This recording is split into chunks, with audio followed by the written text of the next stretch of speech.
organisation défensive sans faille des Bleus. Le terme Marcus Smith pour Noël. Le qui stoppé net. Et ensuite, les joueurs anglais étaient dans l'avancée. Ils ont bien joué le surnombre là-bas sur l'extérieur. Aldrit encore lui dans l'axe.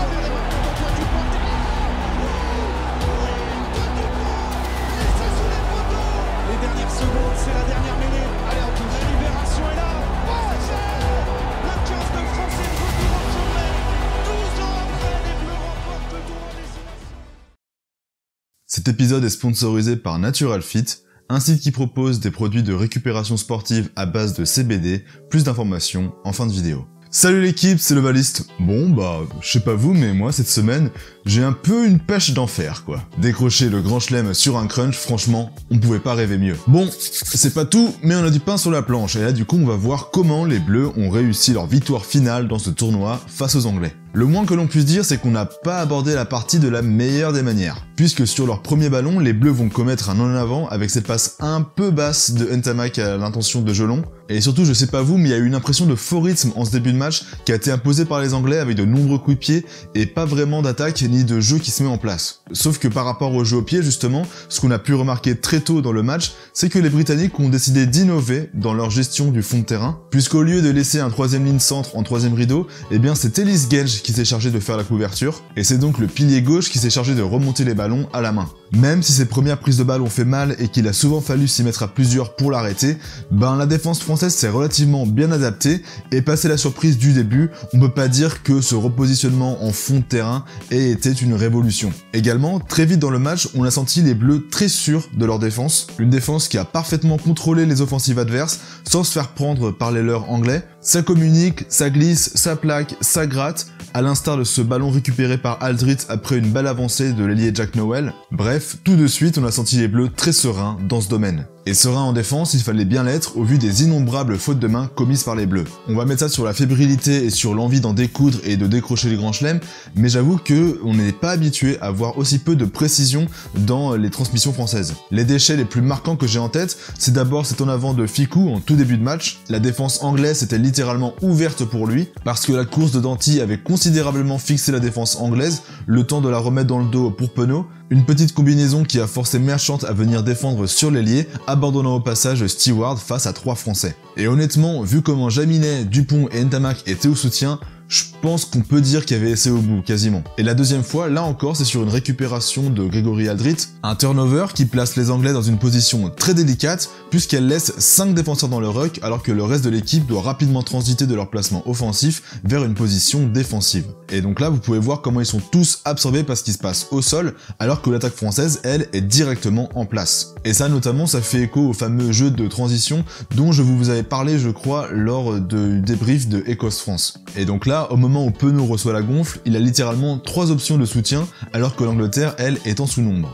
On voit que Dombrandt fait un gros effort pour contourner le ruck et venir alimenter la ligne le plus rapidement possible, mais il est tellement absorbé par le danger que représente Penaud qu'il ne prend pas la peine de vérifier que son intérieur est bien couvert. Son intérieur il est à 5 mètres, c'est Stewart, c'est le plus lent de l'équipe, et il vient donc défendre sur Penaud alors que Merchant était aussi sur lui, et donc ça communique mal, ça ne glisse pas, et donc ça crée un espace. On remarque que Danty appelle alors logiquement son ailier pour venir jouer dans l'espace béant qui vient de s'ouvrir devant lui, et il s'engouffre dans la brèche. Comme d'hab, il y a pléthore de joueurs au soutien, Dupont évidemment, mais aussi Ntamak et Penaud, mais malheureusement, la passe ne trouvera ni l'un ni l'autre et l'action ne donnera rien. Donc je vous avoue qu'après ces 2 actions avortées, je commençais à me faire un peu de soucis parce que je me disais qu'on n'aurait pas forcément autant d'occasions à jouer dans le match, mais heureusement, sur une pénale touche 1 minute plus tard, les avants français mettent les gaz, Baïra Fut, marche en relève, cela a pour effet de consommer le pack anglais et même d'attirer quelques 3/4 qui viennent se resserrer autour du ruck, comme Smith là, que l'on voit à l'image. On envoie ensuite Fickou qui pivote pour Ntamak, quand Danty lui vient charger en l'heure, comme d'habitude.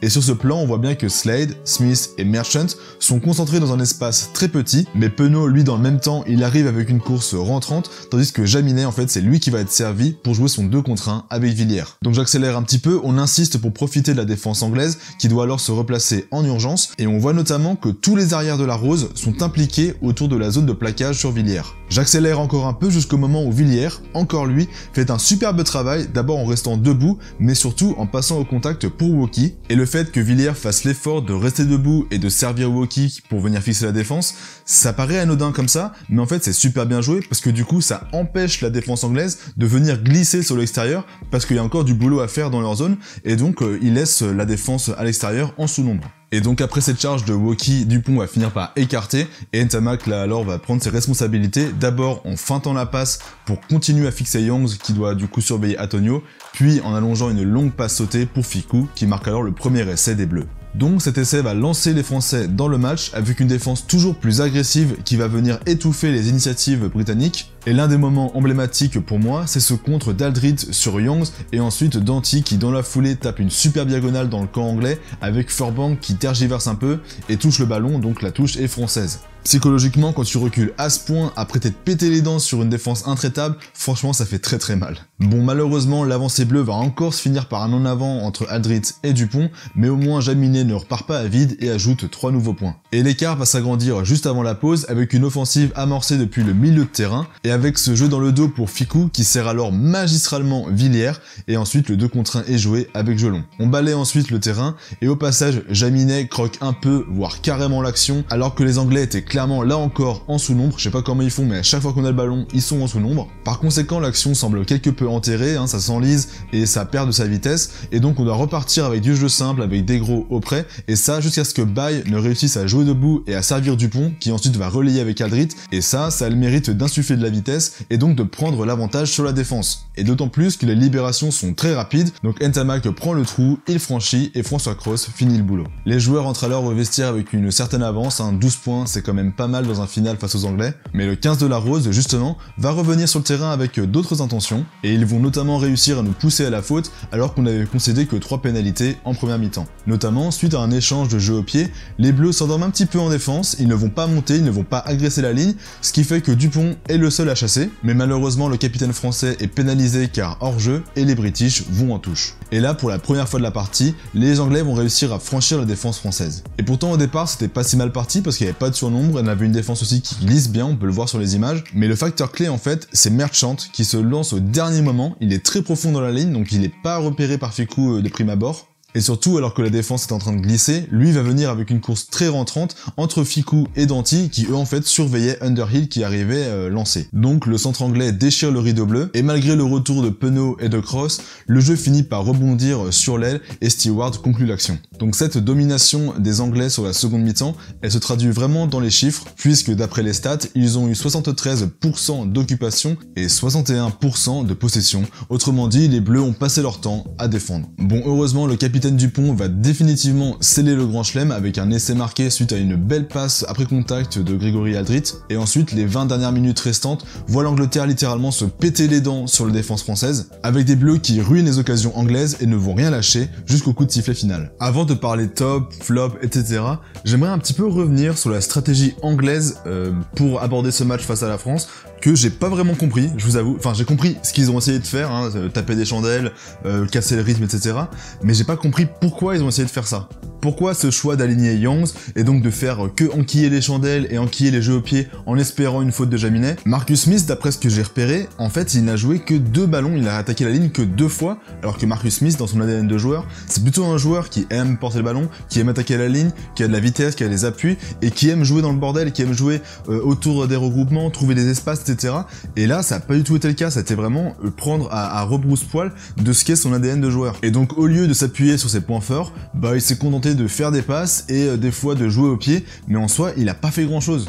Et puis ça, c'est sans parler de toute sa ligne derrière qui a été transparente, à part peut-être Merchant qui a été le seul à nous poser un petit peu de problème. Mais dans tout ça, je comprends en fait la stratégie qui visait à viser Melvin Jaminet, qui est sûrement le joueur le plus fébrile en fait du 15 de France. Sauf que là, pas de bol, bah Jaminet il a bien répondu, il a été présent sous les réceptions, même s'il a perdu quelques ballons en l'air, notamment avec les duels sous les chandelles. Et donc ce que je comprends pas, c'est comment une équipe comme l'Angleterre n'avait pas de plan B, n'avait pas de plan au cas où bah finalement le plan initial ne se passait pas comme prévu. Parce que Youngs, honnêtement, On peut pas dire qu'il ait apporté grand chose dans l'équipe. Dans ce cas-là, pourquoi ne pas avoir fait rentrer Randall plus tôt, qui en plus est un peu plus dynamiteur et aurait pu créer une bonne alchimie avec Marcus Smith. Mais au-delà de l'attaque anglaise qui est pourrie depuis le début du tournoi, moi ce qui m'a marqué, c'est la passivité de sa défense. Déjà plusieurs fois, je trouve que le replacement des Anglais, il est très lent, voire même laxiste. Les joueurs ils marchent, ils se replacent doucement alors qu'il y a des surnombres et il y a des copains à venir aider en bout de ligne. Non bref, je trouve ça assez étrange en fait comme comportement. Alors ok, je peux comprendre que l'attaque française est assez intense avec beaucoup de rythme et que les mecs sont peut-être oxy tout simplement, ils ont plus les moyens, plus l'énergie d'aller réalimenter la ligne, mais le truc c'est que même sur des phases statiques, comme sur cette mêlée qui précède l'essai de Dupont, bah les mecs ils se placent mal. Sur ce plan, on voit que sur le grand côté, il y a 4 joueurs français qui sont positionnés en attaque, tandis que les Anglais en défense, ils sont seulement 2, plus Furbank en rideau qui doit venir aider la ligne. Mais par contre, dans le fermé, où il y a que 2 attaquants français, bah là ils mettent 3 défenseurs.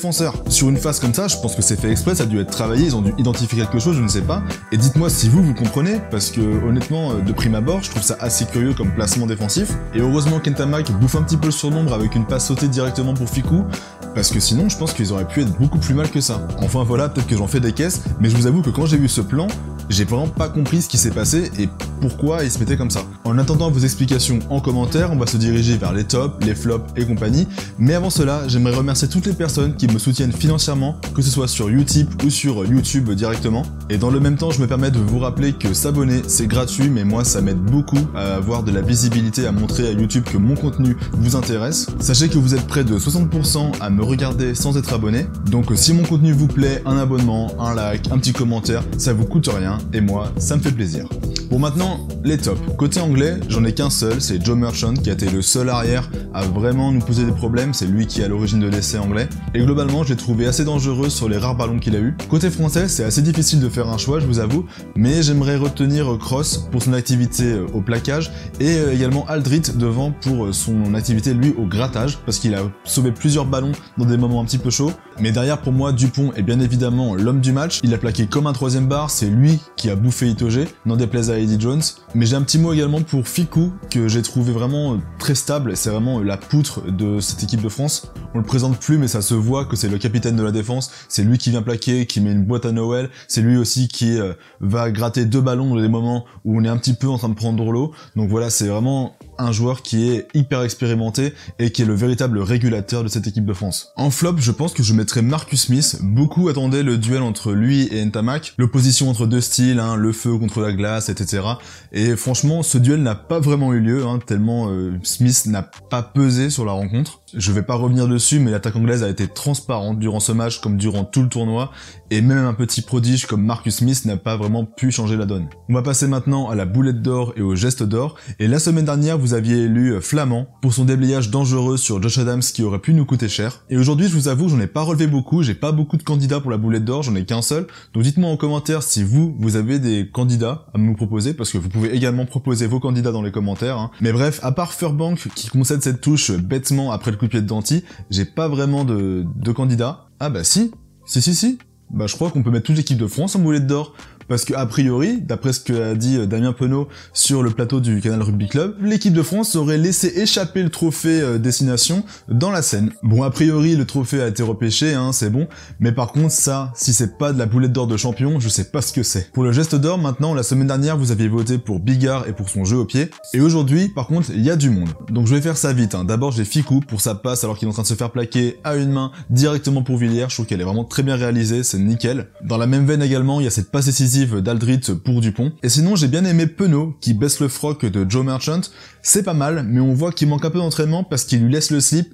Je pense qu'il peut peaufiner encore sa technique. Et sinon, j'ai été impressionné par la justesse technique de Jean-Baptiste Gros qui se remet une lentille en plein match. Je savais pas que les piliers étaient doués de doigts de fée comme ça et qu'ils avaient cette habilité quoi. Mais en tout cas, il fait ça parfaitement, dans le timing, c'est un grand oui pour moi.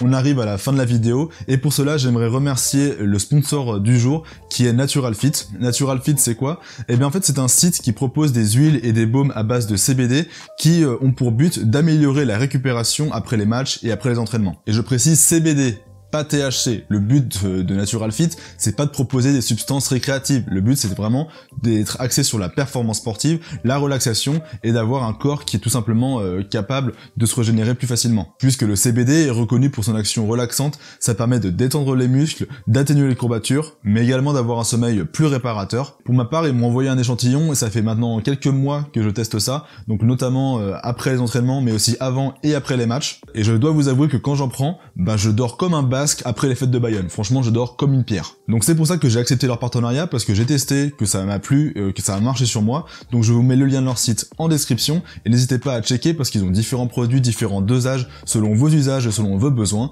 Donc voilà, Natural Fit, merci à vous. Bref, les Bleus sont désormais champions incontestés du 6 Nations 2022 et ils sont aussi deuxièmes mondiaux après l'Afrique du Sud. Pour autant, je ne pense pas en avoir fini avec le tournoi. Je pense que je vais sortir une ou deux vidéos encore dans les prochaines semaines pour débriefer la compétition. Mais en tout cas, sachez que je suis ravi d'avoir pu vivre cette aventure avec vous. Moi, je vous dis à la prochaine. Bye l'Ovalie.